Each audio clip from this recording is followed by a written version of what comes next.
এই জন্যে আমি বারবার আপনাদেরকে মনে করে একটা কথা, আমার জীবন থেকে উপলব্ধি করি একটা কথা, যে একমাত্র আল্লাহ ছাড়া এই পৃথিবীতে এবং পরকালে আমাদের আপন বলে কেউ নাই। বাকি সবাই সবার স্বার্থের জন্য আছে।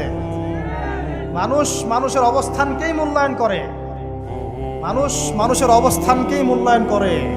আল্লাহ রাব্বুল আলামিন আপনার ভিতরটাকে ভালোবাসেন। দেখেন, আপনি যখন নামাজ পড়েন নাই, আল্লাহ পাক কিন্তু আপনাকে ধ্বংস করে দেন নাই। আল্লাহ পরম করুণাময় আপনাকে হেদায়েত দিয়ে নামাজি বানিয়ে দিয়েছেন।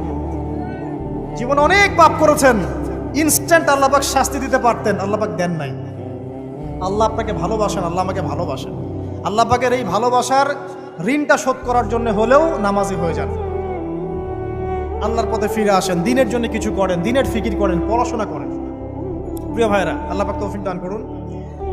দেখুন, এই রিবা থেকে দূরে থাকার জন্য একটা হাদিস যথেষ্ট, যে 4 শ্রেণীর মানুষকে আল্লাহ রাসূল সাল্লাল্লাহু আলাইহি ওয়াসাল্লাম